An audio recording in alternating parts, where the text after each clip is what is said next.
This is Between Hook Sets. I'm Jason Walter from In Through the Outdoors with my partner in slime, Kurt Underhill from the Fishing Crew. What is up, dude? Well, I thought that last minute before we started the show was the longest minute, just like it is in radio. If you're waiting for 60 seconds, it's like you're waiting for 10 minutes. But after I hit the first go live, you hit the second go live, and then you got to hit the go live. And it's the weirdest thing. And that waiting for the opportunity to really go live just takes forever. But and maybe people don't need to realize that, but it is a pain in the ass. Yeah, it makes it really interesting, doesn't it? Yeah, it really does. Speaking of interesting, I want to get to this before we get into the guests tonight. Have you heard anything about the National Walleye Tour, a blow day, anything about crappy weather? I looked at the forecast. It doesn't look that bad, but. So I was watching some videos before the show. It sounds like they have 132 teams on Lake Erie. And they talked about they built the blow day in. So if it blows tomorrow, they fish Friday, Saturday. Oh. So it sounds like, I talked to guys earlier in the week. It sounds like they're all planning for a pretty crappy day. Shakirik said mud was every direction because the wind is literally blown out of every direction. And the other thing I heard on the videos was, sounds like their fish are quite a ways away from Monroe. So be big runs to get to fish, and in rough weather it could be interesting. And I don't know if we'll have anybody tuning in from out that direction tonight, but if you are, chime in and tell us what's going on out on the old Lake Erie. But we're going to talk about Cedar Shore, man. Cedar Shore kicks off on Saturday morning, and I pretty pumped. I always love the first event of the year. Still a little bit of time to get in. We're going to keep registration open until tomorrow night, so get in. We're going to talk to Maddie and Ryan tonight, and they were, I think they got second or third last year. I cannot quite remember. Third? You looked it up, third place. They end up winning our team of the year. I looked it up. No, I remembered that, Kurt. You remember that? Oh, shit. So they got team of the year last year. I figured they've been down there practicing a little bit. We'll bring them in and see how practice and stuff from Francis Case is going. What's up, boys? Hello. Are you there? They can't hear us now. I can't hear nothing. I can't either. Yeah, they must. So I wonder how that got quiet. Are you there now? We got you. You got us. Speaker. Is there a line through that speaker there? Yeah, I don't know. We were talking to him when you took him out. Everything was just fine. I'm not muted. Hello. Can you hear us now? Yeah, I don't. Well, let's see here. Let me go. What do we got here? Edit mic settings. We got nothing, boys. You got nothing, Kent. How about now? Hello. Nothing. I'll text Ryan quick. Yeah. Okay. All right. I can run through. Well, here let's do this while they're fiddle farting around. No. Tomorrow it's supposed to be mostly cloudy and windy. 66 degrees on Lake Erie. They are talking some showers in the afternoon. How about now? Like southwest. Can you hear us? No, they can't hear us. Southwest wind 16 to 30. So a little bit on the breezy side. Some gusts. Could be higher than 30. And then if we look at the next day, which I guess it's Friday, cooler with rain, and it looks like an 80% chance of rain, 54 the high. So cold front coming through, northwest wind 12, gust to 15 or 20. So how about Can you hear us now? Can you hear How about now? We could hear you the whole time. Hear you, yeah. Oh, well, yeah, Okay. we couldn't hear you for some reason. Yeah, I don't know what happened there because we were connected, but all right. Well, we'll start all over again. Now let's see. We got to go back and start. Never mind. Redo. Boys, you've been down in the old Chamberlain area for a couple days. Tell us about how practice is going, what we're looking like for, the upcoming event. I mean, today was actually our first day of practice, and it was miserable. I don't know if you'd really call it practice. Wind was blowing about 112. So what was the temperature? It ended up being pretty warm out. I mean, as far as 50, their 55, 60, I suppose. I think we got to like 56 in Mobridge, so you probably had 65 or better then. Yeah, the pickup showed 63 when we got off. Okay. All right. And then you had the 50-mile-an-hour winds, I suppose. Yep. Yeah, it wasn't all that much fun. But you know, Ryan, you've been down there a few weekends prior, and what's the lake setting up like? What do you think in fish quality is going to be? I mean, we had 30 some pounds to win it last year. You think we're going to be on that nose? Where do you think this is going to fish like? Well, the wild cards is stupid, crazy weather that we've had. The fish the fish are up and down. They're spawning. They're not spawning. But I mean, the quality of fish is here for sure. I mean, it's going to take minimum of what we had last year, probably another pound on top of. It's going to be my guess. I'm guessing to win it, it's going to take 16 pounds a day. Okay, so that 32-pound range to win it. So what are we seeing? You know, last year we talked about seeing a lot of 19-inch fish. Are we finding big overs, or are they just kind of a tight over range? Like, I mean, are we looking at 20s, or are we finding some big ones? I mean, there's some 19 to 22s for sure. I mean, it just, there was a lot of 19 and a quarters last year, and now they're 20 and a quarter, 20 and a half. So you're going to have to make a decision. Yeah, it's going to, I mean, you're going to have to be pretty confident in your bite to throw back a fat pre-spawn 22-incher. So the overs are still lacking a little bit, but the slots are going to be healthy. You know, I talked to a guy earlier today. He was a little concerned about his bump board because of the 19s, right at 19, 20-inch fish. So he's already asked me when he can check his bump board and stuff like that. So, I mean, it's going to be a game. I mean, Chamberlain's kind of always that game. You do have them, you know, I wouldn't say they're as unicorny as Lake Sharp, right? The big overs, but they're not a Lake Oahe. No, and some team is going to get a big over, but to do it 2 days in a row is probably going to be pretty tough. Yeah. At least the weather for the most part will be rather consistent for the 2 days. I mean, we're in the 60s, right? Nudging 70 maybe on Sunday. So weather may be okay. Didn't it? Yeah, like Is that what they said? Yeah, almost 80 on Sunday. Okay. Well, the one thing pack your shorts and your cold snap gear. Exactly. Yeah. That cold snap gear, by the way, is incredible. It's amazing. I got the snap from Ryan. I saw you were rocking the cold snap today. We both were. Yeah, I mean, you can't feel anything through there. It's like a bulletproof vest for weather. Yeah, I mean, you guys won your cold snap for being team of the year last year. Looking, got on Dan. We're going to do that again for our team of the year. Another set of cold snap gear. So maybe you guys will have double sets, or we'll have to get you some of the other stuff that they offer. But you know, it's an all in one suit, right? I mean, you can wear the liners and you can take the liners out, and it's really nice gear. I've never been wet in it. That was my biggest thing. I don't want to get wet. I've wore a lot of gear and I've been wet in it. Yeah, it's almost too warm. Yeah, you're not going to get cold either. Yeah, no. Yeah. It's bulletproof vest for sure. Yeah, it's amazing stuff. The first time I ever put it on, it was in the Ram coat, and I had it on for about 4 seconds. And I'm like, get this off of me. I think my skin's melting. And granted, I was indoors, and I'm like, this stuff is insane. Well, then Jason Vetter were out ice fishing. They had bought a set, and I didn't get mine yet. And I sent a picture of Dan. He goes, how's you like the gear? I said, other than he can't come inside and it's 10 degrees and the wind's blowing 30 and he can't go in the shack because he's going to die. And he goes, well, no shit. He's wearing a hoodie. Don't wear a hoodie underneath that stuff. You just wear a t-shirt and the jacket, and you're going to be fine till you get sub-zero. And he's not kidding. No, it's amazing stuff. Quality all the way through. Yeah. So obviously gear's what kind of presentations do you guys think are going to play into this coming weekend without giving too much away on your 1 day of practice? I mean, you name it. It's going to happen. We're going to use everything from jigging to, I mean, probably even maybe a bottom bouncer. You never know. So yeah, everything in between for sure.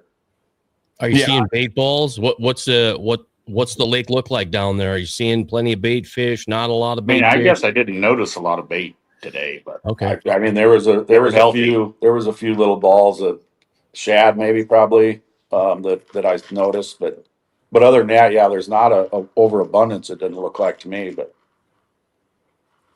Or at least wasn't in the stretch of river where we were at. yeah. Maybe that's why we didn't Live catch scope. any fish. Felix says live scope will play. Oh yeah, I mean it. 100% it'll play. Yeah. It's just, I mean, we're all figuring out how to use it in trolling and bottom bouncing, and I mean, yeah, yeah. I mean, you just don't have. I mean, it's going to play for sure. Yeah, It's a multi-purpose tool. Yeah, I mean, Yeah. it really, seriously, when you say bottom bouncing, the things that I've done with my Garmin pulling bouncers is freaking amazing. Yeah, I mean, there's way more to use it than just seeing one and pitching to them. So, Yeah. I mean, it's another arrow in your quiver, right? I mean, and it's a very that's not your broadhead you're practicing in your yard with. That's what you pull out for the kill shot, But Yep. it like I said, Chamberlain's an interesting body of water. Do you think south is going to play or north? I mean, obviously you've had one day of practice.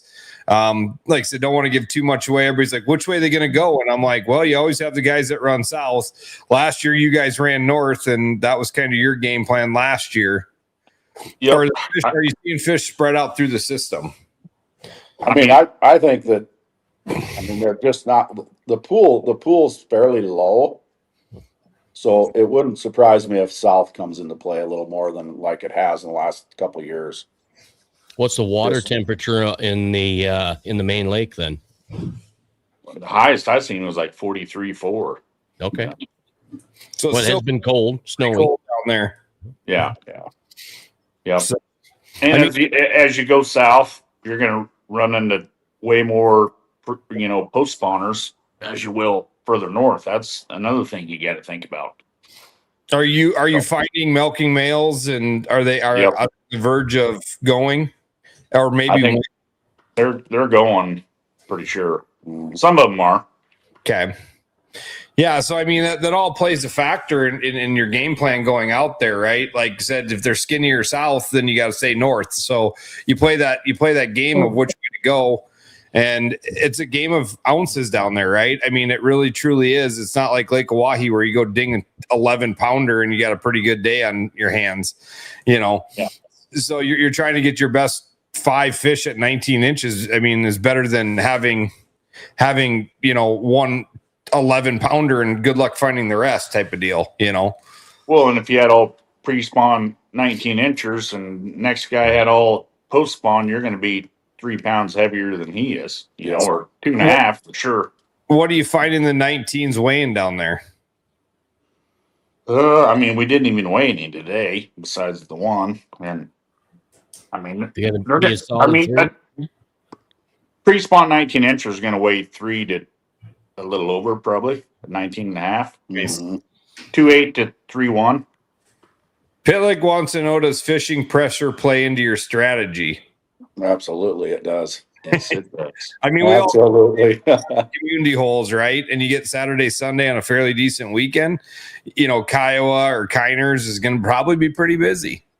Yep. Yeah, that definitely, I mean, a guy's definitely got to think about that, and that really, I mean, it seems like they're finicky. They're spooky as heck right Yeah, now. they were spooky today for Yeah, sure. they were spooky.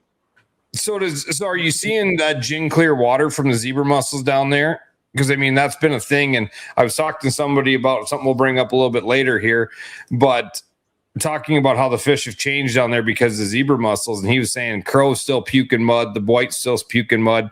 So it's not as gin clear as, you would think the zebra mussels would play, but you had to fish around some dirty water for sure. Yeah. Today. Yeah. There's plenty of mud. Yeah, there's plenty of dirty water. Yeah. So a little bit of snow rain we got last week really has got the creeks running and stuff like that down there for.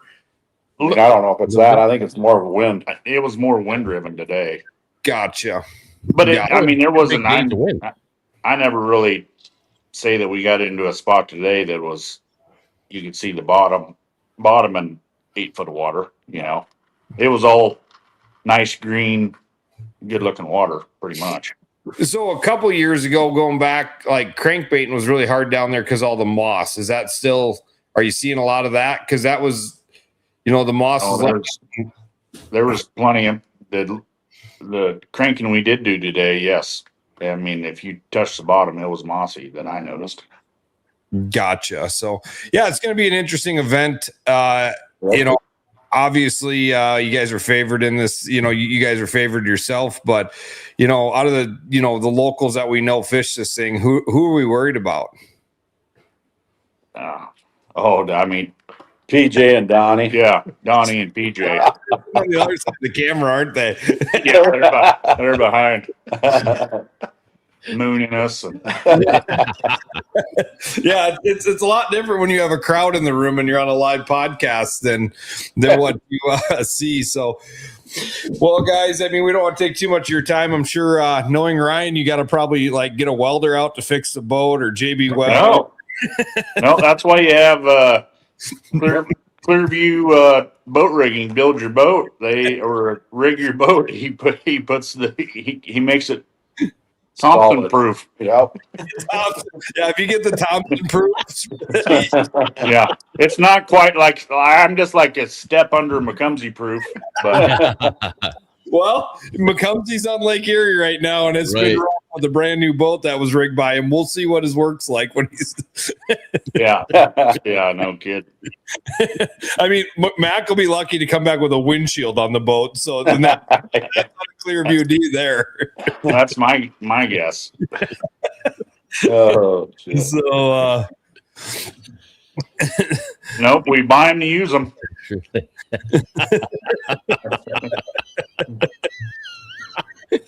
That's good. That's good. Well, guys, thanks for jumping on tonight, giving us a little update. Appreciate it. Go rig up and get shit ready to go. We'll see you guys Friday at the rules meeting, 6:00, and we can't wait to kick off the season. We're looking forward to it. It's going to be a fun one for sure. Sounds good. All right, good luck, guys. Hey, All right, thanks, guys. Appreciate it. Well, that was a little fun update from Chamberlain, but yeah. I mean, so Chamberlain, National Walleye Trail Chamberlain this weekend, we got a lot of stuff going on. But one thing I want to touch base on is, what is it? Petition 252. It's going to go. Yeah, right. Okay. Let's talk about that. Have you learned it a little better? I've got a little bit of details I'm trying to pull up right now. So there's a petition that's been put in place for Chamberlain. Like that killed 17 minutes. Somebody put a petition in, so people that understand this, like anybody can petition. Game Fish and Parks can, they can put a petition in. It doesn't mean it's law. It's got to go through a bunch of processes. So it's got to, you put the petition in, you got 17 or 30, they read it. They no public testimony tomorrow. They're going to read it probably around 1:30. It's pretty low on the agenda. They'll read the petition, and then it goes 30 days for public comment, and then it goes back in front of the commission with public comment. And it sounds like there's going to be a presentation by Game Fish and Parks. But what petition 252 is to change the limit from 4 to 2 walleyes from January, February, and March, or a complete closure from January 1 to April 1st on Lake Francis Case from Fort Thompson to the Platte Winter Bridge. Okay. Yeah, whatever. Pretty interesting. I've gotten a few calls about it. So tomorrow, like I said, it gets read in front of Game Fish and Parks. Game Fish and Parks will have their chance to support, oppose, whatever. If they don't support it and the commission doesn't take it to the next level, then it's kind of dead. But if it goes to the next level for public comment, you can reach out in Game Fish and Parks page to comment about any proposal that goes through. Personal opinion, it's pointless, right? It's completely pointless in my mind. It doesn't, I guess it all kind of stems from, people seeing all the fishing pressure in Chamberlain that early in the year. Obviously, it's not hurting the spawn. It's not hurting the fishery because you got 19-inch fish, you got 17-inch fish, and they didn't grow in 1 year. So they didn't catch them all out from January to April. Nobody caught all those fish out. So you can't tell me that these fish magically show up next year at 17, 18, even 15 inches, right? Was it 3 years to get to 15? So we're not catching these fish out, right? So let's, I don't think it's needed. Are the boat ramps packed? Is there a lot of pressure down there? 100%. Do we see a lot of, out of staters coming in? Absolutely. I can promise you the community of Chamberlain thrives on that. They love it. Now the residents, maybe not so much. The locals, the local fishermen have to deal with boat ramp pressure. It's not fun. I get it. But I think I don't think it's a necessary. I always go back on the thought of, what does science tell us? And science tells us year after year, over and over and over again, closing a season for spawn does nothing for the fishery. It's a social law, and I do not like governing on social laws. Yeah, Dan says they'll never fly. State will lose too much revenue. 100%. I agree with you, Dan. But yeah, I don't think it should be. But one interesting thing I did find out, and I didn't know this, that not a single boat ramp in Chamberlain do you need a park pass sticker to use. Oh, I did not know that either. So what the hell? American Creek, the American Creek Campground, Cedar Shores, Dude Ranch, none of them you need a park pass to use. That's interesting. Are they GF&P docks? So they're Corps of Engineers sites, but I'm pretty sure, I haven't done enough research into it, but they're probably, I'm guessing GF&P manages them, no different than every other ramp on the body of water on the Missouri River system, right? They're core initial ramps, but then the GF&P manages them, So let's put park passes on them. Let's put on something. Let's gain some revenue if you're upset. Uncle Lou says that's good. I mean, I get it. It keeps your costs down for non-residents to come, but at the same time, like, I don't have a problem buying a park pass sticker. No, I don't either. That's $10,000. I realize $10,000 doesn't go far, but it's $10,000. Yeah. Yep. I mean, if you're going by the 252 cars that are at the ramp or pickups that are at the ramp. Yeah, 100%. So if you can kind of get that money brought in, you can redo boat ramps, you can do parking lots, you can better the fish cleaning stations, whatever you need to do, right? And maybe it's something you funnel that money down there for all three of those things, right? Or whatever project you work with game fishing parks to do. I'm not against a park pass to get into them. I'm not. I wouldn't be either, because everywhere we fish, we have to have a park pass. Mm-hmm. I mean, very, very rarely, very few. Up here in Mobridge, I can't go anywhere and put a boat in without a park pass. Yeah, I buy 4 to 6 of them a year, right? I buy Whitlock. You're down there, Whitlock, Bob's. I don't care. You got to have a park pass. So that's really actually a good find. I'm surprised by that. The other thing that comes to mind too, when you talk about the state losing money if they shut off the season or it goes from 4 down to 2 and pisses people off and they don't come up anymore. But I don't think the lake gains by dropping the limit to 2 or shutting it down. I mean, what does what do the fish in the lake actually gain? Yeah, maybe a little better, a little hotter bite in April then, when it opens, because you have a few months of fish that haven't been caught. So you have more numbers, but here again, you're talking about a bunch of post-spawn walleye. You're talking about, they're just not, I mean, it depends on when you open the season. After the spawn, they take that week or 2 off for whatever. And, now I'm hearing they've got a sore mouth or some, I don't know. Whatever. Yeah. I always just thought it was, because they were tired. It's a lot of work. They just go out and relax, whatever it happens to be. It happens to be. But, I am learning to just not have an opinion on stuff, because logic doesn't really seem to fit into the biology of a lake, so to speak. I mean, I'm not following it. I agree. So we have a couple comments here I want to get to. So Skippy says, why is Chamberlain's guides up here so much during the summer? Nothing against them, but what goes down goes on down there during the summer. I think it's the fish are obviously just no different than any other body of water. They transition to depths. They them fish get harder to catch for everybody. But you look at go down to Pigstown, Francis Case, or that southern area where the NWT did and the NTC did. It's crazy, right? It's absolutely crazy the amount of fish that are down there. I don't know why they don't transition down there other than it's, guides is easy bite, right? I'm not picking on any guides, but you get your fish in your boat the easiest way you can. It's not easy to take 3 guys in your boat scoping the trees.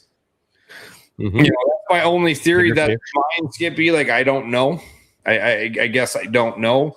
But, what I think, to me, I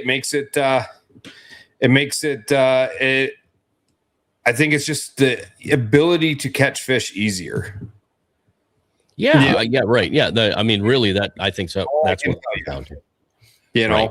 So Uncle Lou has a comment here: 105 for non-resident license, 60 for a park pass is getting out of hand.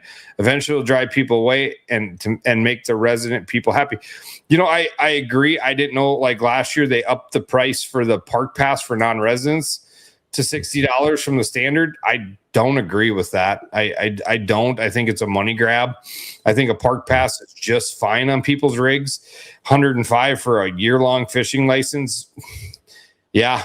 I mean, a lot. One or the other, right? I mean, yeah, right. One or the other. $60 park pass, I think, is. I agree with you 100%. I think it's out of hand. I don't know why they push that through, but I don't agree with the $60 park pass for a non-resident.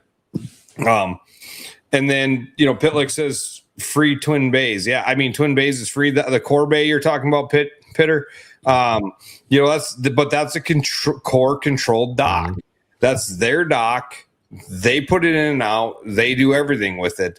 Where Cedar Shore is Game Fishing Parks and Cedar Shore, conglomerate to run that dock system, right? Everybody can pick a state dock compared to a core dock, right? No doubt. Rocket scientists to know the metal ones are the core docks and the nice wood ones are the state docks. So, and I'm not saying, maybe I don't know all the details. I probably shouldn't open my mouth about no park pass down there, but I just found that detail out and I found it very interesting that was actually. Why not bring it up? A couple people and they're like, no, it's no park pass. Like, I'm like, that's insane to me. But I agree with you, Uncle Lou. That $60 park pass, I think, is crazy. Unfortunately, it's not just South Dakota. You had Nebraska getting out of hand too. Yeah, I mean, and there's a saying, like, we keep it cheap for the residents and charge the non-residents. But you're right. When the non-residents stop coming because you nickel and dime them on fees, and you do this stuff. Yeah, I mean, I get it. You come here for a reason because fishing's great, but where's that extra park pass money go? Show us what you're doing with it other than what you're doing normally. And I know inflation and costs go up on everything we do, right? I mean, gas prices, wages, everything costs more to operate every year, but like I said, I'm not it for the $60 park pass. I mean, I'll leave that where that's at. But, I think there's going back to the topic, I don't think there's anything that needs to be done. I mean, they opened the dredge hole. The dredge hole's now open in Chamberlain, has been open for years. And they came out and said it was a social law. There's been a couple of laws on Francis Case that has been changed. It's been changed over the last couple of years. That state, one is the dredge hole being opened. That's now open to fish. That has been closed for years. And they said it was a social law. It was a social law when they put it in. People didn't want people fishing that deep hole in Chamberlain. And they're saying there's no scientific fact why we can't fish it. Because what's going to end up happening? What's stopping you from going downriver and fishing 50 foot and, down there? It doesn't. And the other one that got changed was down by Platte Winter a few years ago. The Platte Winter Bridge was down that area. The rule for ice fishing was the first 4 fish through the ice you had to keep. Didn't matter their size. The first 4 fish you catch, you have to keep through the ice. If the ice goes out, which we know doesn't happen down there, but let's just say you ice fish on Tuesday, the ice goes out, you boat fish on Thursday, it's back to standard limits. It's back to, the 1/20 and, the rest over 15.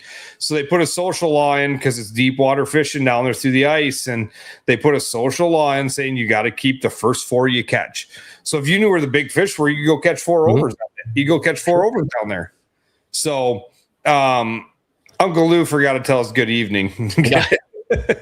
How do you do? We got him spun up right away. We haven't cost him any money lately, though. I'm kind of upset by that. No, maybe we will this weekend. Jared said if they start cleaning boat ramps in South Dakota and maintain the lakes in the winter, I'm all in for it. The $60. You can't raise the state, $6. You can even raise the park pass up. If you're seeing more work and we can physically see it, I kind of agree with you. Right. I mean, but if we're not seeing anything different, I don't get it. Like I said, I agree with Uncle Lou. Eventually we're going to drive him out of here. It could be. And maybe some people like that idea. Maybe that's what they want. And here's the deal. If that happens for a year or two, then I guess we get to see what fishing South Dakota is actually like without a ton of non-residents coming into the state. And we'll probably find out that it really didn't matter anyway. Well, right? And at the end of the day, I agree with that kind of statement. But the other thing you got to think about too is we drive that down, and again, stuff goes up, costs go up, all that thing, So what then all of a sudden we lose non-residents? What's our resident licenses go? Yeah, right. Something's got to replace the lost revenue. So yes, I agree with that. Russ Hansen just thinking it shows on Onyx. I believe it's all private. It's all Corps land. It's all Corps of Engineers. Yeah, the entire shoreline all the way up and down it, right? For how many feet? It's a take line. I don't know the exact footage. It's a take line. So I don't know what it is. I think some areas kind of vary, depending on water levels, stuff like that. They staked the part that would never flood or something and said, this is a take line for the Corps. I don't know that stuff. I'm just kind of thinking that's what it is. But let's see here. Do you think $60 non-park residents or park pass is high or low? I think it's high. I mean, I personally think it's high. I mean, that's my opinion. I don't know why we had to, do that, but So, it doesn't bother me because we're paying 40 now, so 20 more for a non-resident. Not that big a deal, but I get it. Yeah, it's adding everything up, right? Felby says fresh batch of apple pie loaded and ready for Chamber on Seas weekend. Can't wait, Fel. Right. Bring us some apple pie. Let's talk about that dredge hole a little bit. So everybody's so hot on fishing the dredge hole. So now you can fish it. The deal there with it being protected, it becomes a deep water sanctuary for all kinds of fish. They know they're not gonna be bothered there. There's no pressure there, so they hang out there. Well, now all of a sudden it becomes a pressured hole, and they're gone. They're somewhere else. So I mean, whatever. And eventually, they won't be fishing the dredge hole because the fish won't be there in the numbers that they have been in the past. It will change that, but those fish are just going to be somewhere else. Yeah.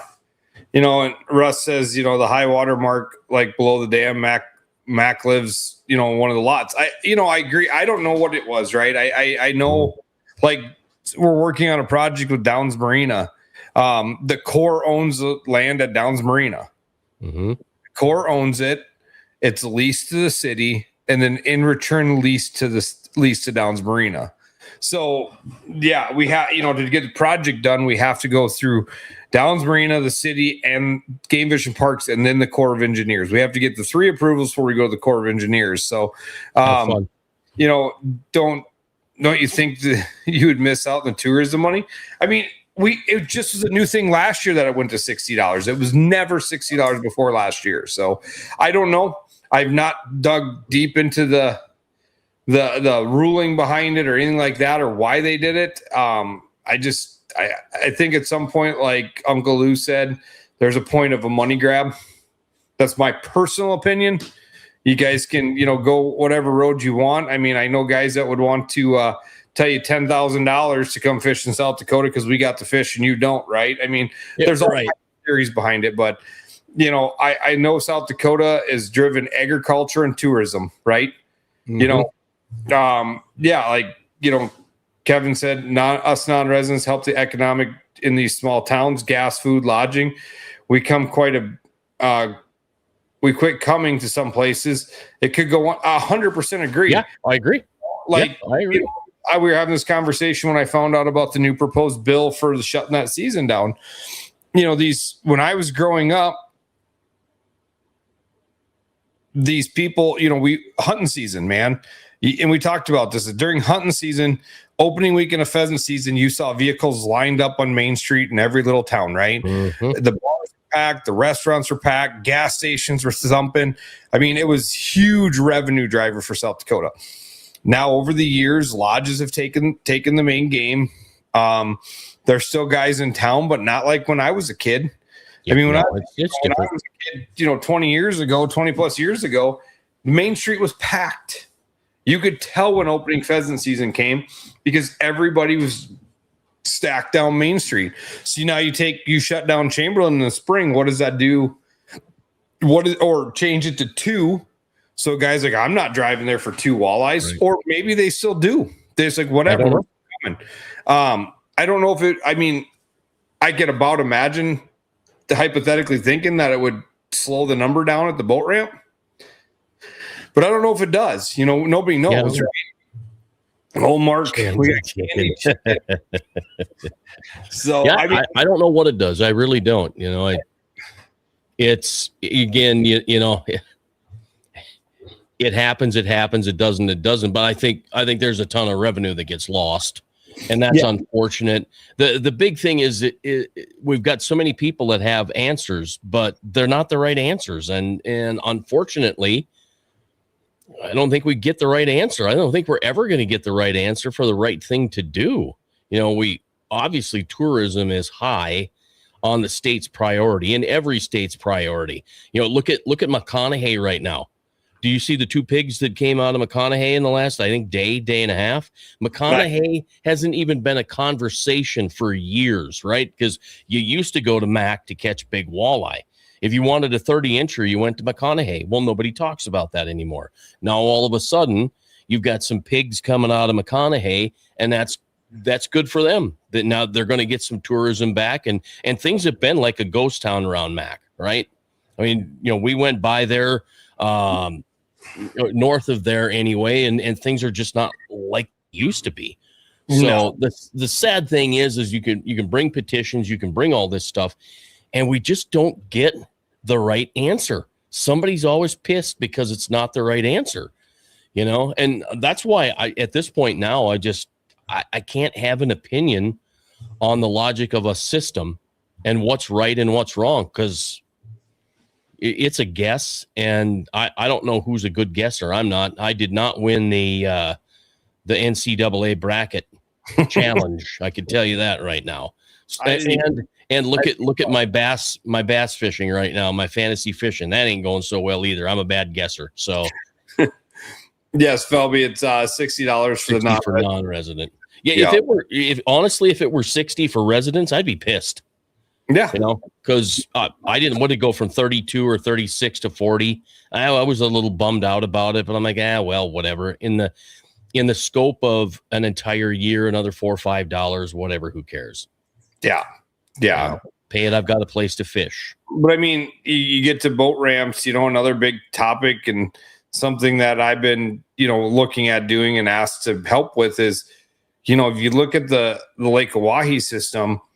After you get north of Spring Creek, till you get to Whitlocks, the roads to the ramps suck. Bad.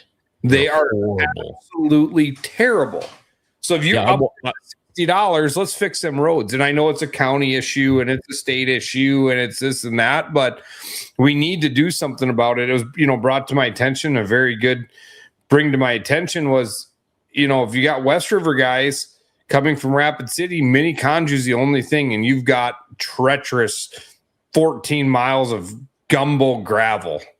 Yeah, that's the hard part right there. After you get off the oil road, you get off the asphalt, and then you got the long drive. I don't care if it's bush, even Sutton Bay. Sometimes if you get a rain, if you get whatever, it just sucks. Yeah. Yeah, I get it. I think you hit the nail on the head on that one. And I don't know how that works, and I don't know how the process works, but if we're upping our park passes and we got more money coming in, let's fix these roads going in. Let's get on the counties to say, hey, we'll co-op share this with you, whatever we got to do, and I don't, like I said, I'm just speaking hypothetically because I have no idea what the process is to fix the road to Bushes. Right. I know the Bushes Road, the Little Bend Road, the Mini Conjure Road, the Sutton Bay Road, all need to be fixed. Yeah, I agree with you. They all do. And I get it. The guy brought to my attention is like, okay, so you can't pave some of it, right? Like Little Bend. You've ever gone to Little Bend? There's a certain point that you cannot pave it, right? It's just the road's not going to hold up. How about we crushed asphalt it? Yeah, or crushed concrete, one of the two. Down on it. I mean, the guy brought to my attention when they did Mini Conju, he's like, they tore the whole road up, all the asphalt. Why didn't they take that crushed asphalt that they pulled off that road and just take it the next 16 miles that they tore it off the road of? Save money in trucking. Mm-hmm. Grind it right there and start dumping it and spreading it out. Yeah, honestly, they really could do a little something to Bob's too. You get a little bit of rain and you got slippery, muddy crap there. And if I guess if we're going to bitch about it, let's start making a list, right? Yeah. We got a couple more comments here. So Felby says, probably not a popular opinion, but ain't most people traveling this far to fish rolling down the highway at the average of 150,000? And agreed. Felby, I agree, but I also agree that we need to put money back into stuff. And if you keep upping our fees, we need to see it. Show it, right? Make South Dakota I hate this can be an unpopular statement, but make people when they come to the South Dakota boat ramp go, oh, these guys got it going on. Yeah, there you go. Shouldn't that be the thought anyway, right? Iowa must be doing it right without park passes. The majority of boat ramps are great, even on small lakes. Now that I don't know. Okoboji, about the only thing I know. Counties do not benefit from sales tax dollars, only property tax and some wheel tax from license plate sales. Yeah, right. I mean, counties, townships, etc. Yeah. Yeah. I mean, it's a $1 million question, but at some point, your property taxes. Josh here, good comment. If you figure $120 a ton for asphalt, it's approximately $500,000 a mile. Wow.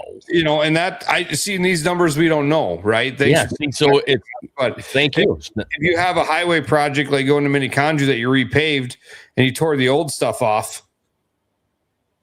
Mm-hmm. Why truck it back down? Why can't you throw it the next 16 miles? Yeah. Spot on. Yeah. And I don't know how it all works. I'm speaking completely hypothetical. And I mean, people can tear me up for these comments, and please do. I mean, please correct me. I only know what I know, and I'm love to learn. So, there's got to be federal and grants and stuff like that, and taxpayer dollars and county dollars that go into these things to pave roads, right? Yep. Yeah. I mean, there's got to be stuff that we can do to pave these roads. At one time, Little Bend was paved. At one time, Bushes was paved. Sutton's was paved most of the way. Like, come on, why'd we tear it up? Let it go. Yeah, right. Yeah, I don't know. Cost, I would guess. Are you going to let Highway 83 or County Road 15 go to shit and just gravel it? No, you're going to fix it. Mm-hmm. Kevin says it's $260 for me and my wife to come up there and fish before lodging. Highest state we fish in, the boat ramps were very nice. Okay.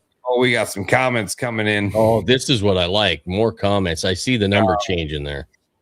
So definitely in favor of improving boat ramps. They all need solar lights. Yeah, 100%. I go with that. Yeah, more than you know what? Let's add another one in. You want to get some revenue for the state? Put a fine on shitting up the state-owned Biffy. You know, I mean, I'm like, come on, guys. Seriously, you know, when you sit down, aim the thing straight down. You don't have to blow the whole back of the toilet out. I mean, seriously, put a $500 fine on if you get caught crapping up the Biffy. It's just horrible. That's one thing that I cannot stand about that. But that's just dirty, rude people. All right, now what does Trevor say here? How did Swan Creek get paid back today? Yeah, I mean, these are all valid questions, right? And we need to look into this stuff and figure out a way to get these things, you know, done. I mean, is it people that got talked and started, you know, the squeaky wheel gets the grease type deal? Probably. You know, I mean, I got to go back up. I want to kick Trevor's in there. Go ahead, and I'm going to take a drink here. All right. Let's see. I'll say as an out-of-stater, I've been impressed with the quality of the ramps and fish cleaning stations everywhere. Most places don't have those facilities. Yeah, there are a lot of places that don't. We do have some very nice cleaning stations. And I will say a lot of the ramps are great, right? Yeah, I'm not saying the ramps aren't great. It's the access getting to the ramps that is poor. Horrendous. You know, if they're good, they're good. If they're not, they generally are horrendous. Gene says the most fair tax is the one someone else pays 100%. Bingo. Let's see here. But the dirt roads are a pain, 100%. Yep. I agree. This one.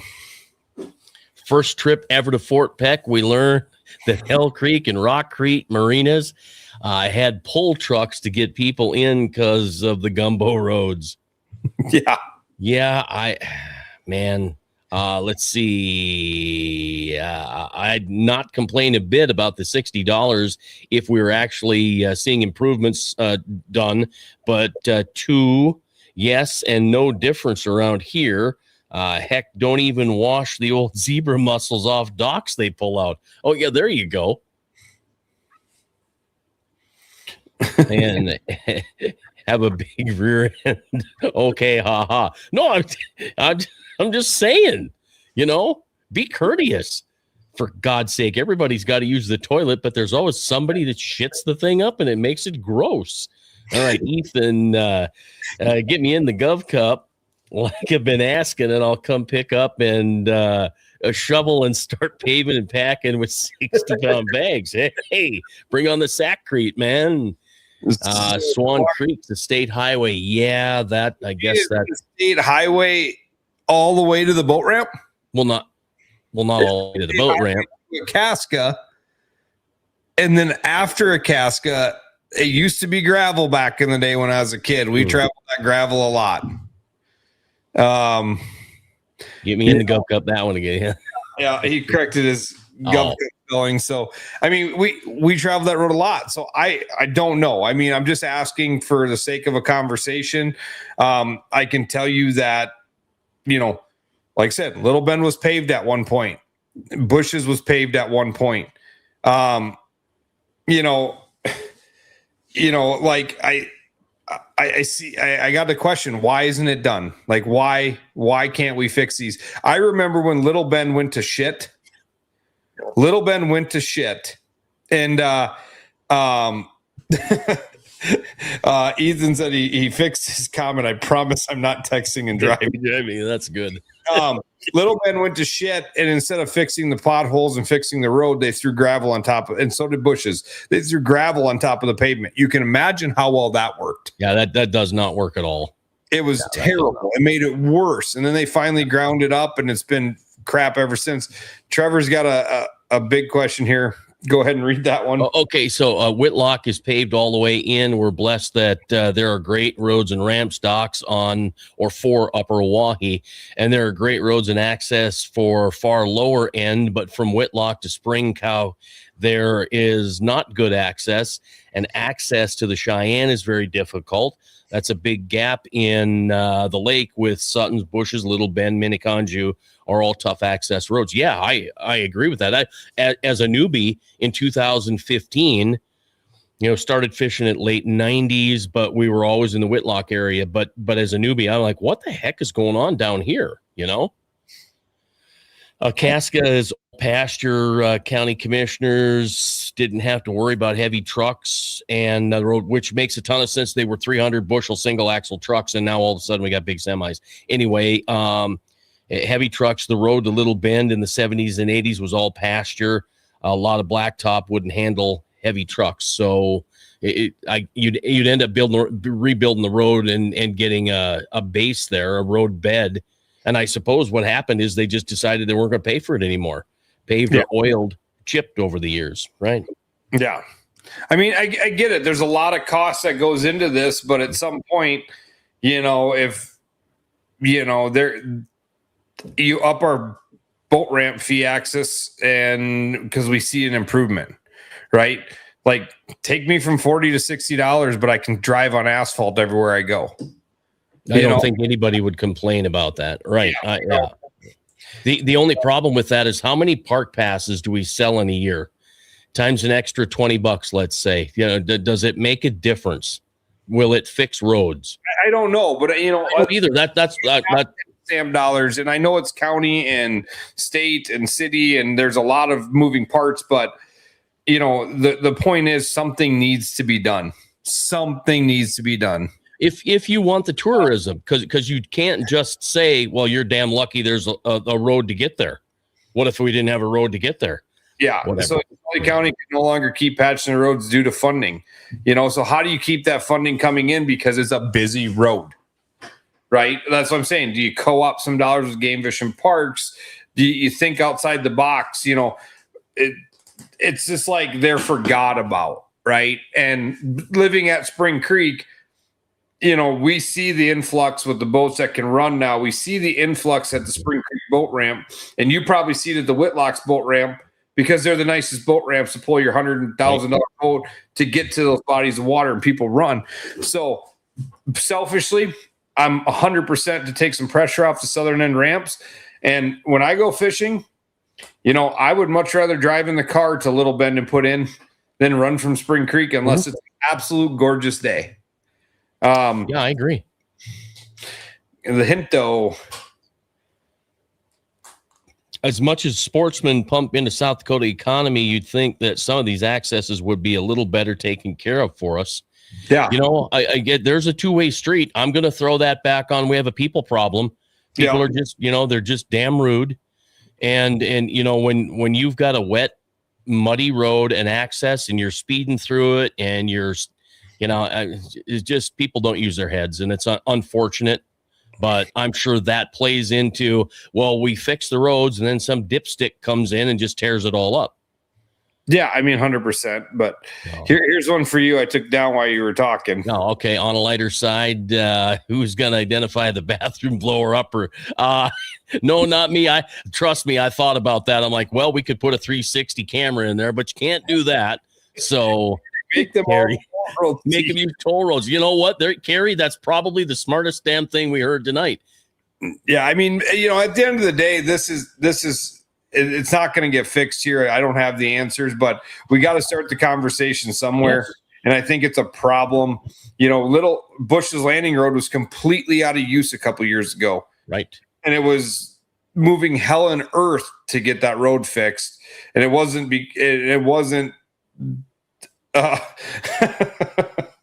sorry, I'm trying to cut dog and read comments that come in at the same time. But, you got people that, that stepped up and fixed that road, and because they were just like, well, it's done. We're not doing anything with it. Well, geez. Here's a comment.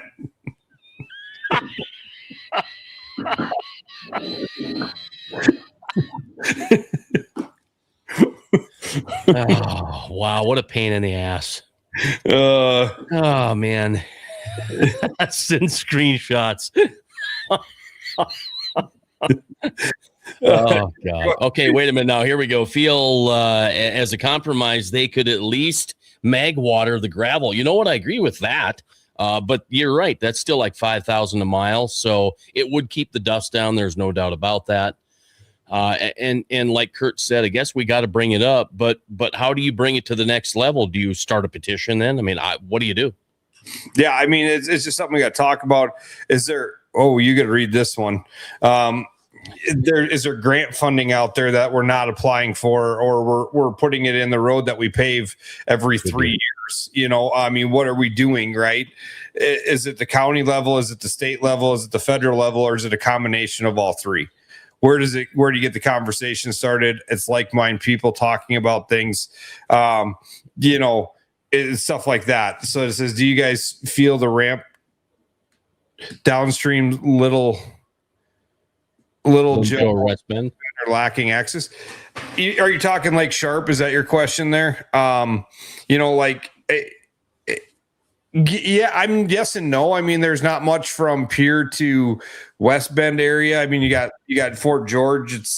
It's good enough. I mean, I don't think you're not driving down 8 miles of gravel. Right. So, I mean, you can figure it out. You know, I think there's, you know, like I said, there's access into the water and there's access getting to the access. And I'm more concerned right now about the access getting to the access. You can read this next one. Oh my, I wonder how South Dakota, being a federal tax and no state tax, I wonder if that's a contribution. The GF&P fixes things, is a dock or stocking here or there, and they brag about online, but the math don't math. Might have to start making longer calls to government, etc. Minnesota has 10,000 plus lakes, like 11,000 now or something like that, and they've all got docks and fishing piers, etc. And they've got very nice fishing piers too, right? A lot of them. If not paved roads, then why not good oil stuff they use in Minnesota? Oh, wait a minute, in Minnesota, right? I think that's how I was supposed to say that. You know, treat the roads then. I can't agree. I can't disagree with you. Yeah. So I mean, something's better than nothing, right? You know, Joe Creek and West Bend. West Bend is great, paved all the way into West Bend. Joe Creek, you drive a lot of gravel. Yeah, and I hate that. A lot of gravel. You know, I even hate taking my boat onto Bob's ramp off the highway, off of 212 on a muddy weekend, a rainy weekend, because everything just gets crappy. And think about that. That's a quarter of a mile. I mean, it's not maybe not even that. I mean, you know, and I hate it. You know, like I can handle, you know, I'm not even upset by that. And I know like Little Bend, right? Like you could only pave Little Bend so far out and then mag water it, right? But it used to be paved to a certain point. Let's pave it to that point. Yeah, I agree. You know, let's pave it to that point and we'll get there. Mm-hmm. You know, but you know, when you're driving, I mean, if I got to drive 3 miles of gravel compared to 16, pick me. I'm doing that. I'll do that. Yeah. Right. That's the thing. I'm not saying it's got to be, you know, an interstate all the way to every boat ramp. But when we're driving 16 plus miles of gravel to get to a boat ramp is absolutely insane to me. Yeah. And there are many places where Dodge Draw. I mean, you just keep the list goes on and on and on, right? I'm not saying everyone has to be done, right? No. But when you go from, I mean, I would love to know, I don't know the exact mileage, but you go from Spring Creek to Whitlocks. What is that, 60 miles of river? Yeah, maybe not quite.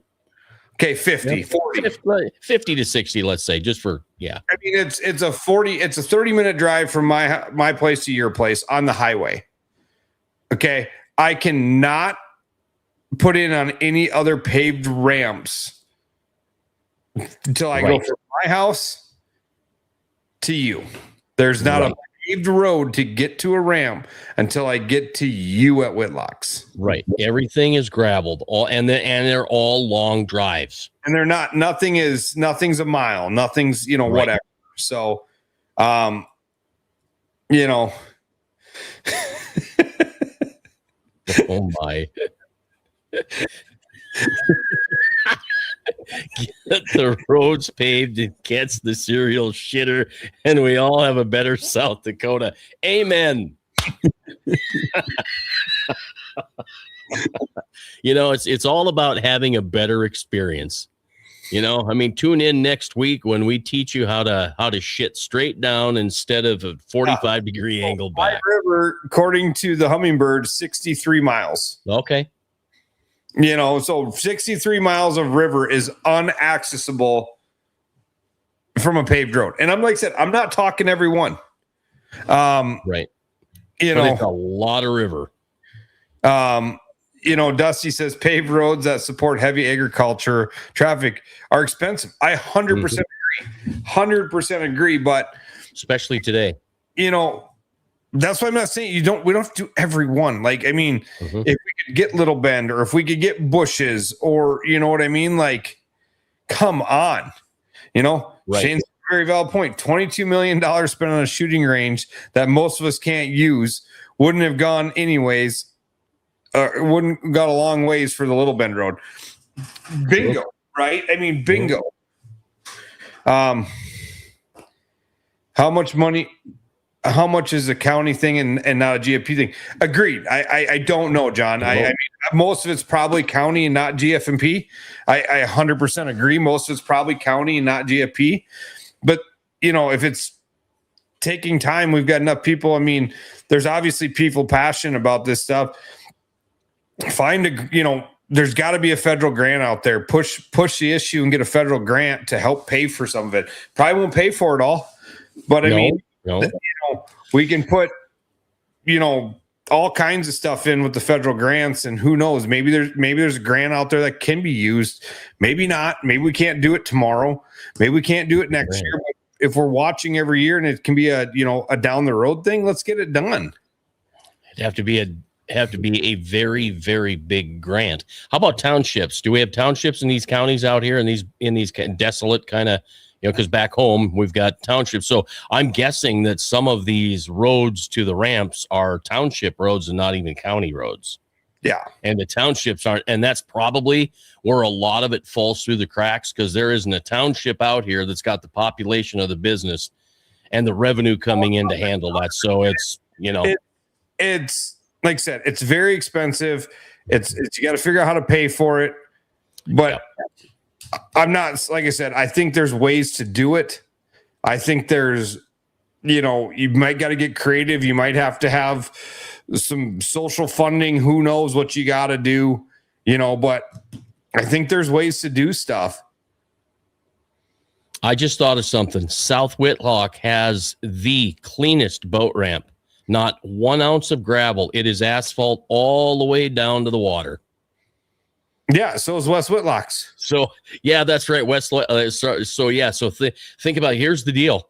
When all the other ramps are busy, head on over to South Whitlock and enjoy that one. Just remember to use your parking brake and hope like hell it doesn't give. Yeah, your pickup, everything's gone. That thing's steep. Yes, it's paved all the way. The ramp itself is not very nice there. When I backed down the first time with the boat and my Tahoe, and I put the emergency brake on, and it slid 4 feet. I looked at Dad. I'm like, screw this. We're out of here. It's very steep. And so I would like it if they'd spend a couple of million to just kind of flatten that out a little bit, but that'll never happen. So I don't know what that one is. I don't know if that's a core ramp. I don't know if that's a Game Fish and Parks ramp. It'd be nice that, we kind of know what GFP ramps are. Like I said, I can pick up my boat docks. A lot of times you can find out, all these different things. So, right. I'm guessing it's Randy ramp, but there's state signs down there. So the GFMP's got to have a little something into it. Casey asked why we ain't able to use the gun range. We can. It's Western South Dakota. And, it's not saying we won't. It's not, $22 million on a Rapid City thing. You live in Watertown. Right. How often are you going to use it? Long drive. So here you go. Ethan's got another one. Oh boy, I would say huge majority of hunting and fishing tourism is focused around the Missouri River. Yeah, I would say, but maybe it's good to keep a balance of good outdoors and shitty roads. Yeah, like I said, Trapper's in again. That's how I was slipped 4 feet. Need the crapper anymore. No, I sure as heck didn't. But I needed a wash machine in a quick hurry. Yeah. Guys, sorry we might have spun up a hornet's nest. We appreciate everybody watching, and we'll be you guys get to see us again this weekend starting Friday. Make sure you follow along all weekend with the fishing crew down in Chamberlain. And if you're still interested, Trapper, you can still sign up and come see us and hang out with us for the weekend in Chamberlain. No doubt. No blow days for us. Yeah, well, we've had one ever. But it ain't going to happen this weekend. Good luck to those in the National Walleye Tour. Let's hope let's hope they take off at 7 a.m. tomorrow. I hope they do. I'm waiting for it. All right, very good. Between Hook Sets out.